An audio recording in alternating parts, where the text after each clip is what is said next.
Bien, vamos a entrar a ver el siguiente punto, la siguiente virtud. Estoy hablando de Filipenses capítulo 4, en donde el apóstol Pablo enumera, les da una lista de algunas virtudes que deben de pensar los filipenses. Y ya vimos todo lo que es verdadero, todo lo que es honesto. El día de hoy voy a hablar de todo lo justo. Dice, por lo demás, hermanos, todo lo que es verdadero, todo lo honesto, todo lo justo, todo lo puro, todo lo amable, todo lo que es de buen nombre, si hay virtud alguna, si algo digno de alabanza, en esto pensad. Lo que aprendiste, si recibiste, si oíste, si viste en mí, esto haced, y el Dios de paz estará con ustedes. Bien, esta palabra que voy a hablar el día de hoy, que es todo lo justo, es una palabra que es dikaios, con K de kilo, dikaios. Y fíjense que esta palabra se utilizaba en el tiempo antiguo, porque yo les decía que muchas palabras que utiliza la Biblia, el Nuevo Testamento y los escritores del Nuevo Testamento eran palabras de uso común. O sea, eran palabras que la gente utilizaba, que ya estaban ahí. Lo que hizo el cristianismo fue darle un enfoque, una utilidad para los cristianos. Y esta palabra se utilizaba en el tiempo antiguo de aquellas personas que eran observantes del dique. ¿Y qué era el dique? Bueno, el dique era la costumbre, la regla, el derecho, sobre todo en el cumplimiento de los deberes que se tenían para los dioses y para los hombres. En pocas palabras, lo que esta palabra define es aquel que le da a Dios y a los hombres lo que es debido. ¿Se acuerdan ustedes de la parábola del juez injusto? Aquel juez que el Señor dice que no temía a Dios ni respetaba a hombre. ¿Se acuerdan? Por eso era injusto. Porque él era un hombre que no temía ni a Dios ni a los hombres los respetaba. Es todo lo contrario a esta palabra. Alguien que le teme a Dios y que respeta a los hombres, pero no solamente eso, sino que les da a cada uno lo que le corresponde. Es bien interesante porque también esta palabra hablaba de un estado de rectitud, hablaba de conducta recta, de una persona que se conducía con una conducta recta, ya sea que juzgaba en base a una norma divina o humana de lo que era recto. Y cuando hablamos de Dios, bueno, pues ¿qué les puedo decir, no? Cuando hablamos de Dios, designa ese perfecto acuerdo entre su naturaleza y sus hechos, ¿cierto, no? Dios es justo, ¿o no? ¿Verdad que sí? Vamos a ver, o más bien voy a leerles lo que el diccionario de la Real Academia define sobre la palabra recto y sobre la palabra justo. Porque justo nos dice que es recto, pero entonces, ¿qué es ser recto? Bueno, son sinónimos. Dice, es justo, severo e intachable en su conducta. Y justo nos dice que es alguien que obra según justicia y razón. Alguien que vive según la ley de Dios. Eso lo dice el diccionario. Alguien que es exacto. Alguien que hace las cosas de manera exacta, o sea, proporcional, bien mecida, bien medidita, ¿no? Ahora, esto, ¿qué es lo que Pablo quiere enseñar a los filipenses y a nosotros? Pues de esto. Hay personas cristianas que creen y piensan que los impuestos no se deben de pagar. Hay personas que creen que hay ciertas cosas que podemos omitir en la vida. O sea, si yo voy a construir, vamos a pensar que aquí en la iglesia queremos ampliarnos. Muchas veces, ¿sabes qué es lo que hace el cristiano? No pide permisos. Simplemente llega el albañil, el constructor, y le dice, oiga, ¿cuánto me cobra por construirme aquí afuera? No sé, ampliar, ¿no? Entonces le dice, no, pues le salen tanto. Ah, muy bien, no, pues hágalo. Y luego le dice, hágalo, pero hágalo ya en la tarde, porque a esa hora los inspectores no pasan. Eso no es ser justo. No le estás dando ni a Dios ni a los hombres lo que le corresponde. Vamos a ver en la Biblia cómo el Señor, cuando estuvo aquí en la tierra, fue alguien que cumplió cabalmente. Cabalmente. Vamos a Mateo 17, por favor, 24. ¿Ya lo tienen? Bien, dice así. Mateo 17, 24. Cuando llegaron a Capernaum, vinieron a Pedro los que cobraban las 2 dracmas y le dijeron: ¿su maestro o vuestro maestro no paga las 2 dracmas? Él dijo: sí. Y al entrar en la casa, Jesús le habló primero y le dijo: ¿qué te parece, Simón? Los reyes de la tierra, ¿de quiénes cobran los tributos o los impuestos? ¿De sus hijos o de los extraños? Pedro le respondió: pues de los extraños. Jesús le dijo: pues los hijos están exentos. Sin embargo, para no ofenderles, ve al mar, echa el anzuelo, y el primer pez que saques, tómalo al abrirle la boca y harás un estatero. Tómalo y dáselo por mí y por ti. Ok, aquí debemos entender el trasfondo. ¿Qué es lo que sucede?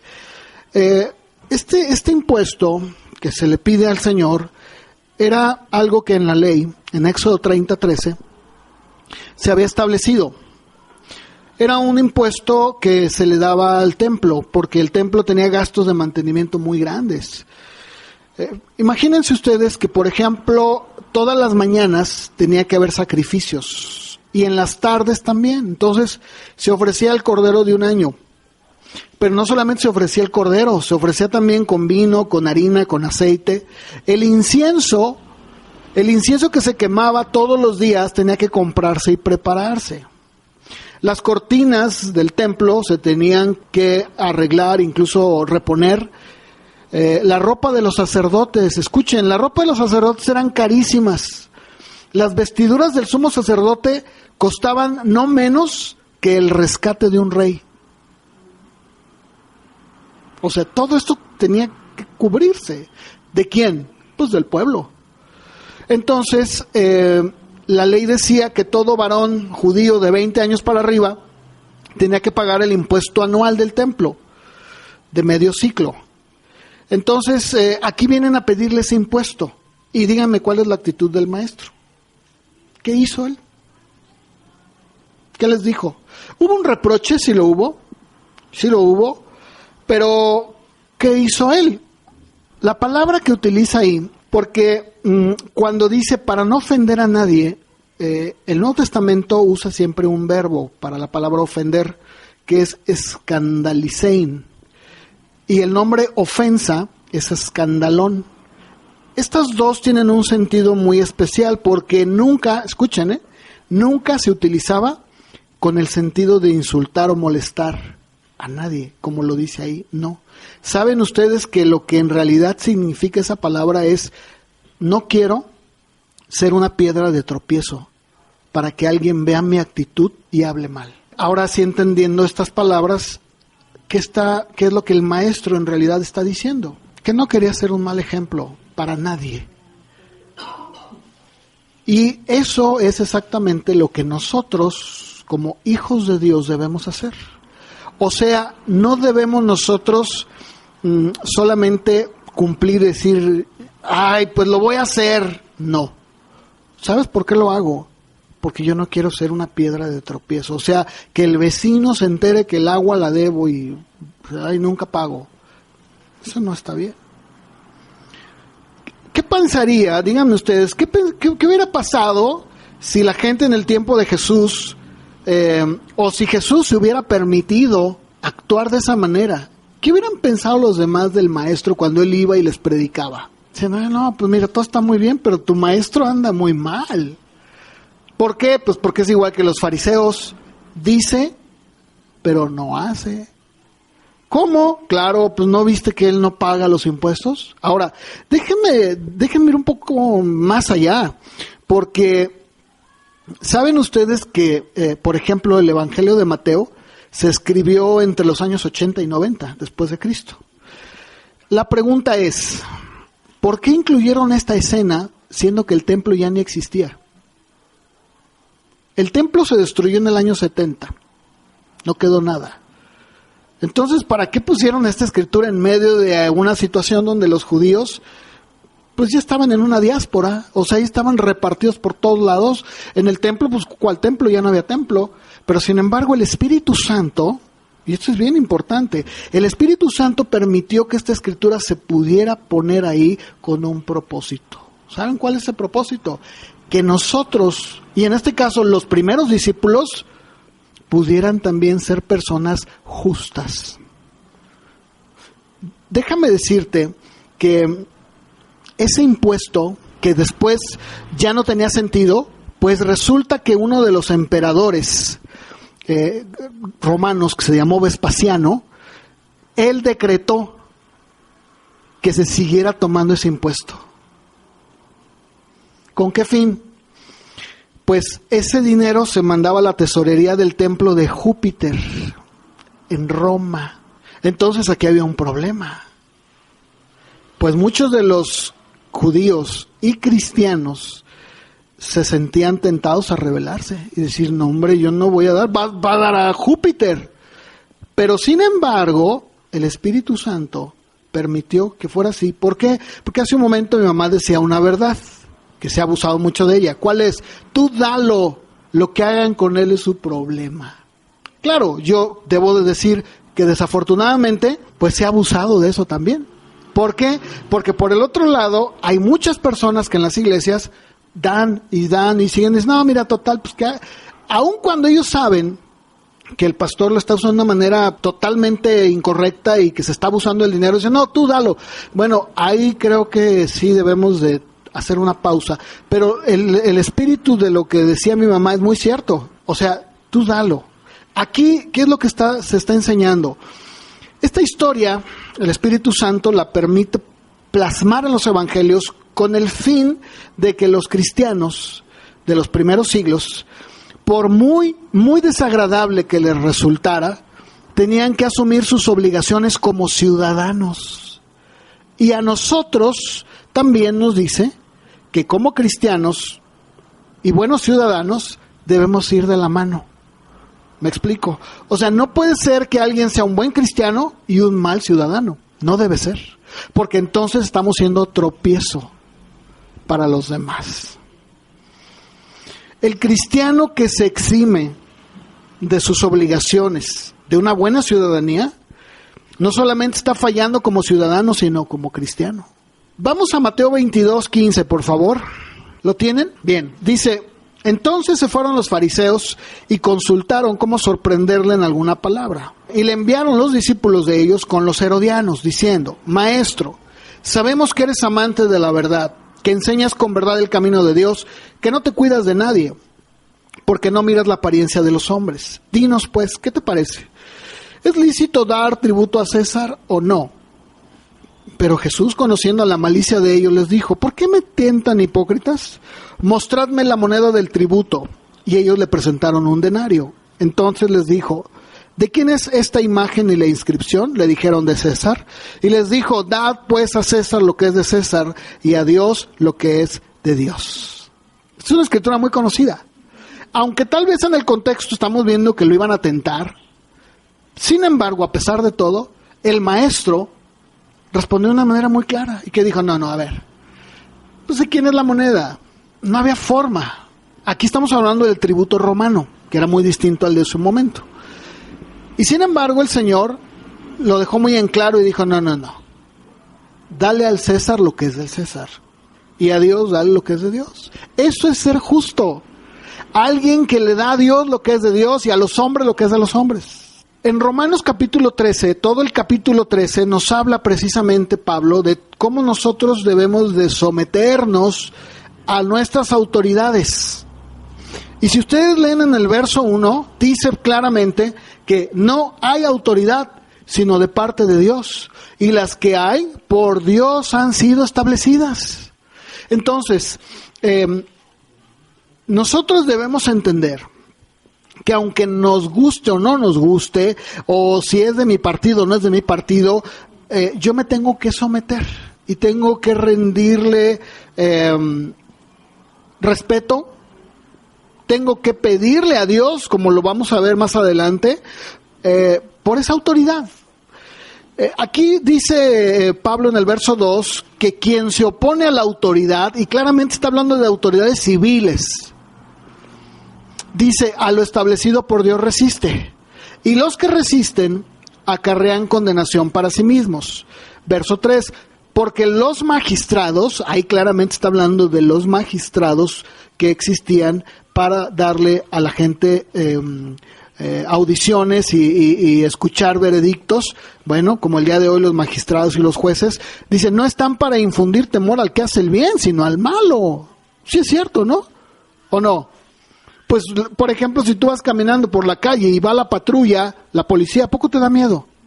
Pero ¿qué pasa con el ladrón y el delincuente? Muchas veces se hacen del delito, ¿no? Y corren. ¿Por qué? Pues porque algo están tramando ahí. Y luego sigue diciendo, ¿quieres pues no temer a la autoridad? ¿Qué tienes que hacer? Haz lo bueno y tendrás alabanza de ella. ¿Por qué? Pues porque es un servidor de Dios para tu bien.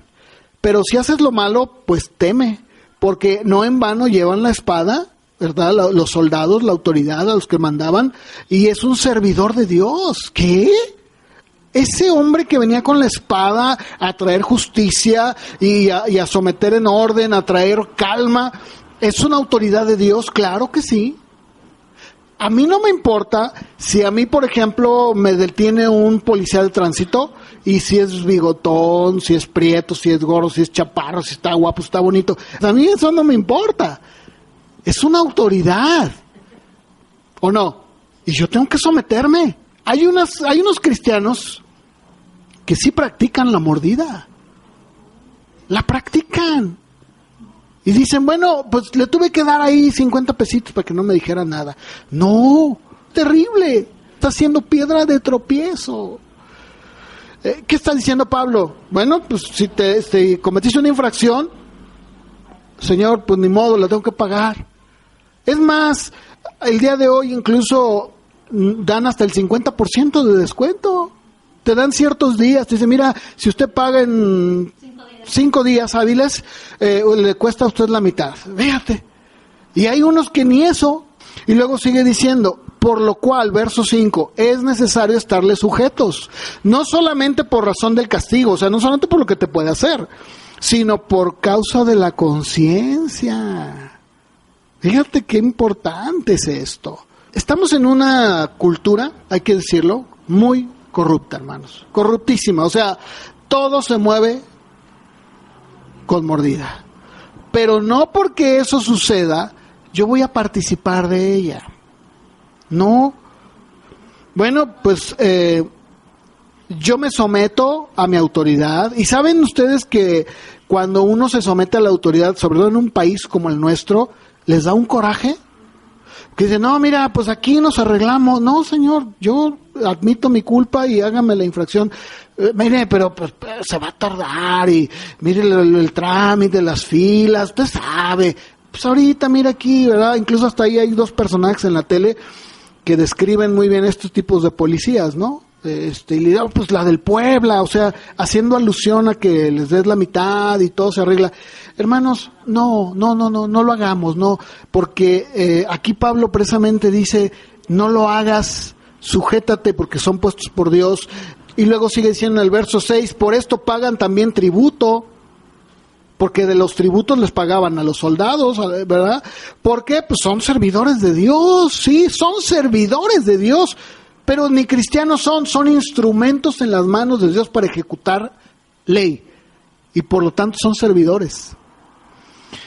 Y luego dice que atienden continuamente a esto mismo, ¿a qué? A resguardar el orden, a mantener una calma.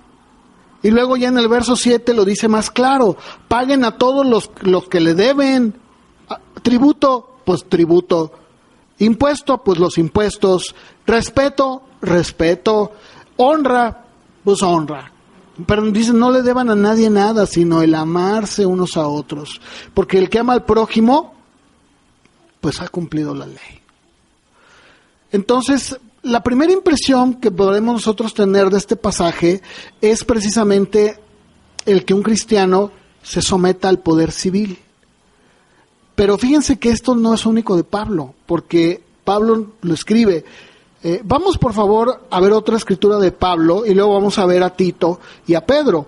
En 1 Timoteo 2.1, por favor, de 1 Timoteo, ¿qué es lo que el apóstol Pablo le escribe a un pastor joven llamado Timoteo? ¿Qué le está diciendo que le enseña a la gente en la iglesia? Les dice, mira, te insisto en que se hagan súplicas, oraciones, intercesiones, acciones de gracias por todos los hombres, por los reyes, por todos los que están en posición de autoridad, para que vivamos tranquilamente, en paz, piadosamente y con respeto en todos los sentidos. Fíjense. Ahora, si yo te digo que cuando el apóstol Pablo escribe esto, está en la cárcel y está viviendo de manera injusta, tú dices, ¿cómo es posible que le dé ese consejo? Claro que sí. En Tito 1.3 también, por favor. Vamos a leerlo. ¿Qué es lo que le dice al otro pastor joven llamado Tito? ¿Qué le escribe sobre este asunto en Tito 1.3? A ver, Tito 1.3. A ver. Bien, estas cosas suceden. Permítanme, hermanos, porque... Bien, vamos a ver el capítulo 2. A ver, sí, decía ser el 3, es que... Aquí está, 3.1. ¿Se fijan que yo les decía en la clase en la mañana, les decía, somos falibles, nos equivocamos, ¿verdad? Somos humanos.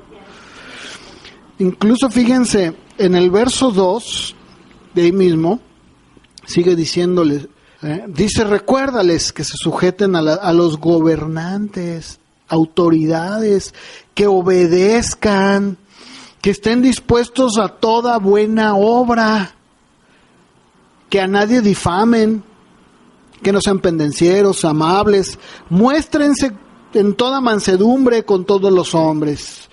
Por eso, cuando nosotros, sobre todo los que tienen hijos en la escuela, en la primaria, ¿no?, que es donde luego sucede más esto, a veces nos piden que ayudemos con la patrulla escolar, ¿no?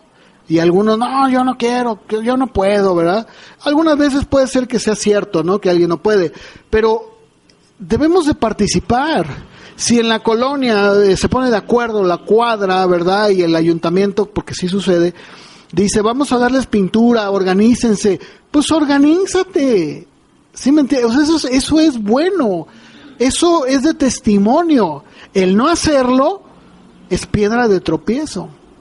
A menos de que tú tengas una muy buena justificación, bueno, no lo hagas. Pero que realmente sea un motivo que todos digan, no, pues no puede, ¿no?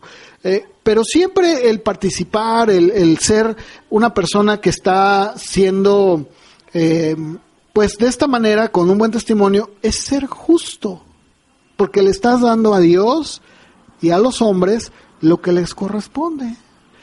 En 1 Pedro, capítulo 2 también, por favor, vamos a leerlo del verso 13 al 17. Dice, por causa del Señor, sométanse a toda institución humana. Por causa del Señor.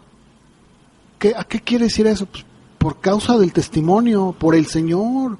En lo que a mí me compete yo tengo que cumplir y portarme una conducta intachable. Eso no significa que, como yo decía, que soy perfecto. No, pero ¿tengo que hacer las cosas de manera correcta? Sí, y no ser piedra de tropiezo.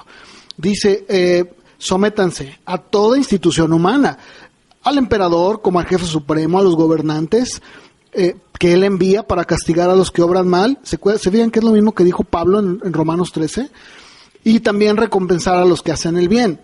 Porque la voluntad de Dios, fíjense, la voluntad de Dios es que, viviendo de manera honrada, hagamos callar la ignorancia de algunos tontos, dice mi versión. Tengan respeto a todos los hombres, amen a los hermanos, teman a Dios y honren al emperador. Ahora, yo les decía, alguien puede pensar que estos pasajes provienen de un tiempo cuando el gobierno romano pues no empezaba a perseguir a los cristianos y, bueno, hermano, pero es que Pablo y Pedro pues no entendían la furia romana no había caído sobre ellos. ¿Sabes que en el libro de los Hechos, si tú has leído el libro de los Hechos, díganme ustedes, ¿quiénes eran los que frecuentemente protegían a Pablo cuando el populacho judío lo perseguía? Díganme quiénes eran. Porque alguien puede pensar, oh hermano, pero pues es que las persecuciones romanas vinieron años después. Muy cierto. Pero la pregunta es, cuando había persecución, porque la había, y los hechos nos hablan de eso, ¿quiénes eran los que protegían a Pablo? Él se refugiaba en los magistrados paganos, apelando ¿a qué? A su ciudadanía, ¿no? Entonces, la justicia imperial romana era el que lo abrazaba y en más de una ocasión lo liberó.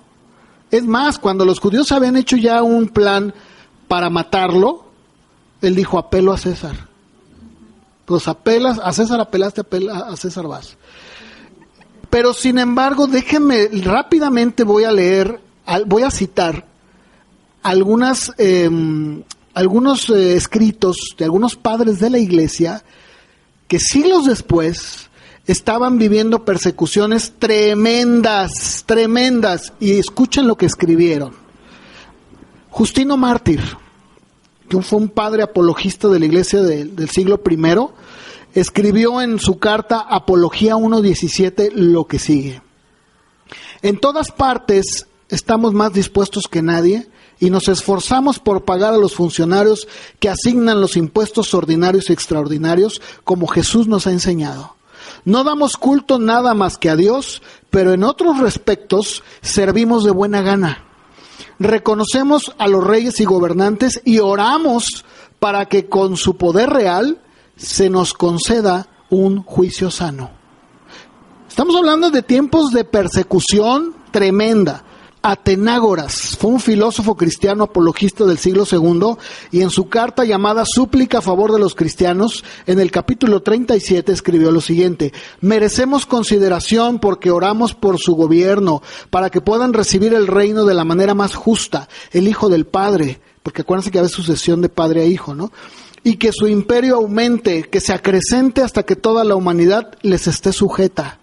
Fíjate. Y estaban viviendo persecuciones terribles.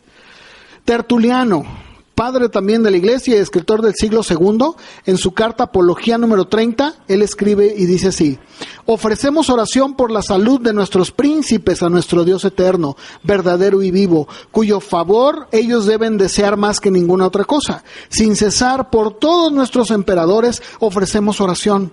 Oramos para que se les prolongue la vida. Imagínate, ¿quién va a orar para que se le prolongue la vida a un perverso que los estaba matando como ratas? Ellos. Para que haya seguridad en el imperio, protección para la casa imperial, por ejércitos valerosos, por un senado fiel, fíjense qué oraciones, por un pueblo virtuoso, por la paz del mundo, por todo, en fin, lo que el emperador pueda desear como hombre o como César. Y sigue diciendo: el cristiano no puede por menos de apreciar al emperador, porque es llamado por nuestro Señor para ejercer su cargo. Y concluye diciendo: el César es más nuestro que de ustedes, porque nuestro Dios es el que le ha nombrado. Arnovio, escritor cristiano del siglo IV, en una carta escribe lo siguiente: en la reunión de los cristianos se pide la paz y el perdón para todos los que están en autoridad. Fíjate. ¿Esto de qué nos habla?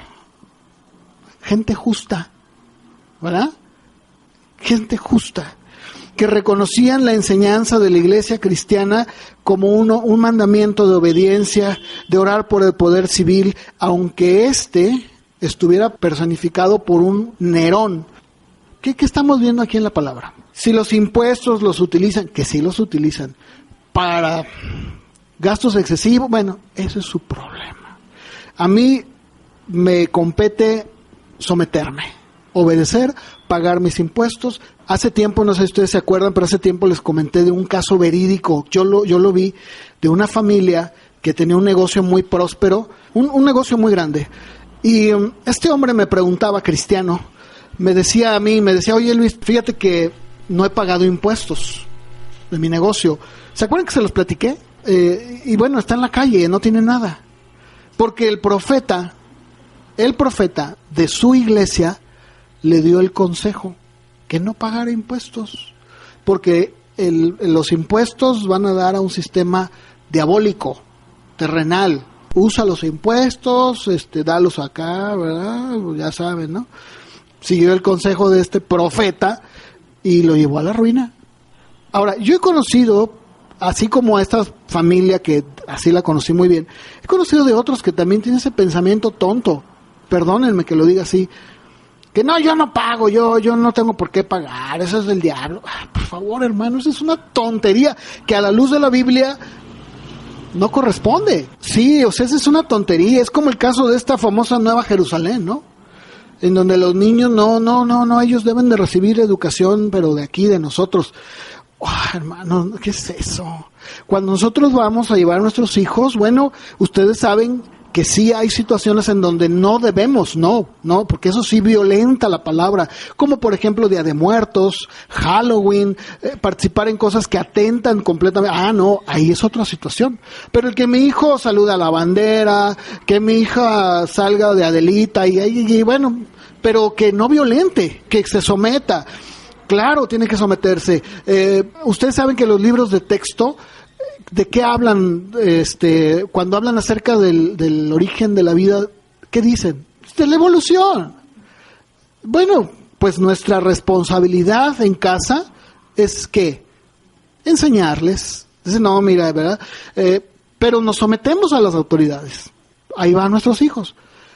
Incluso hasta en el pago de cuotas, ¿no? Dicen, no pague cuotas. No, bueno, pues si no pago cuotas no deja entrar a mi hijo. O no le dan ciertos privilegios. No, pues tengo que pagar. Ya lo que hagan ya es un asunto que, bueno, allá ellos, ¿no? Ahora, déjenme rápidamente decirles que en el caso de Pablo, cuando escribe en Romanos 13, que ya lo leí, había una razón muy, muy inmediata para escribir todo lo que él escribió. Los judíos, por naturaleza, eran conocidos como rebeldes, revoltosos, si me permiten. O sea, los judíos eran alborotadores. ¿Se acuerdan ustedes de Barrabás? ¿Por qué lo querían matar? Por disencioso. Era algo constante. Incluso leí en alguna ocasión que ningún gobernante romano quería hacerse cargo de Palestina, que ya sabían que era meterte a un nido de grillos y de arañas. De veras, o sea, no, hombre, quédate con Palestina. Porque eran problemáticos. Ahora, si nosotros entendemos que en Roma había judíos cristianos junto con no cristianos, o sea, con gentiles, entendemos perfectamente bien que lo que él está tratando de decirles es que ellos deben estar convencidos de que Dios ha puesto un orden en las autoridades y que a mí no me importa, ¿verdad? Si tú dices, pero es que el Mesías, no, eso ya entendiste cómo está el reino de Dios, no es visible, no es material, sométete. Esa era en cierta forma lo que Pablo quería, que ellos no fueran disenciosos, que si tenían la fama de ser personas alborotadoras o digámoslo de una manera más clara, terroristas, eso será la palabra, que se quitaran eso de su mente, que no actuaran de esa manera. Pablo claramente dice, yo no encuentro una actitud correcta en esto. Hay que someternos, hay que hacer lo que el Señor mismo nos ha enseñado, ¿sí? Entonces, ¿qué tenemos que hacer? Bueno, debemos nosotros de ser un ejemplo en la sociedad en donde vivimos. Debemos de disfrutar, porque disfrutamos. Ahorita miren qué bonito, ¿no? Estamos aquí con las puertas abiertas. Hace un momento cantamos y nadie nos molestó. Disfrutamos de derechos, sí los disfrutamos. La Constitución dice que los mexicanos pueden tener la religión que les plazca. Esos son derechos, pero también tenemos que responsabilidades, ¿verdad? Tenemos que cumplir. Eso es lo que la palabra está enseñando. Como parte del cuerpo de Cristo, que es la iglesia, también pertenecemos a una nación. Y no debemos nosotros aislarnos. No debemos de pensar, yo no, eso es del diablo, ¿verdad? No, tengo derechos y tengo responsabilidades. ¿Estamos de acuerdo? Ahora, también hay otra cosa. ¿Cómo es? Bueno, yo sé que aquí pueden decir, pero de mala gana, hermano, pero ¿cómo es que los servicios de luz, de pavimentación y todo esto, cómo se dan? Pues también por medio de ello. O sea, es la forma en la que tenemos que nosotros dar para que nos den. Es cierto que muchas veces digo a alguien, pues si nos la dan de mala gana y ponen chapopote, hermano. Bueno, pero otra vez tenemos ciertos privilegios, los tenemos. Tú puedes ir ahorita y te puedes poner en un parque a predicar y ¿sabes quién te va a molestar? Nadie. Te puedes ir en el camión leyendo la Biblia. ¿Sabes que, por ejemplo, en países musulmanes, tú haces eso? Olvídalo, te meten a la cárcel. Entonces, tenemos que verlo siempre desde esa óptica. Y sí, debo de decirlo, hay que someternos a Peña Nieto. Hay que obedecer, claro que sí. Hay que orar por él, sí. Que hubo tranzas, que bueno, hermanos, eso no me compete a mí. O sea, yo no voy a andar, como les decía, ¿no? Marchas, meetings y pegando en mi Facebook. ¿Saben? Yo no sé si ustedes han escuchado de lo que se llamó la Pax Romana. ¿Saben lo que era la Pax Romana? Esa es una gran contrariedad, pero ¿saben que gracias a que el Imperio Romano practicó algo que se llamaba la paz romana, fue como el Evangelio tuvo una expansión misionera increíble? ¿Saben por qué? Porque dentro de todo lo que sucedió después de las persecuciones tan tremendas que había una política o había una cláusula en el gobierno romano que era esta, el decir, somos llamados a tener paz. O sea, el imperio tiene que gozar de paz. Por eso Pablo podía apelar a su ciudadanía, decir, soy romano. Y dicen, ay no, espérate. ¿Por qué? Porque tenía todo un estado detrás de él, que si tú lo tocabas, olvídalo. Y viéndolo, como lo dije hace un momento, viéndolo desde el punto de vista del Evangelio, la paz romana permitió que el Evangelio, valga la redundancia, pudiera llegar a lo más recóndito del imperio. Y a veces nosotros no lo vemos, no vemos esto. Entonces, ¿qué está diciendo Pablo? Pablo veía en el Estado un instrumento en las manos de Dios para preservar al imperio del caos. Los administradores estaban cumpliendo un papel muy importante en esta tarea.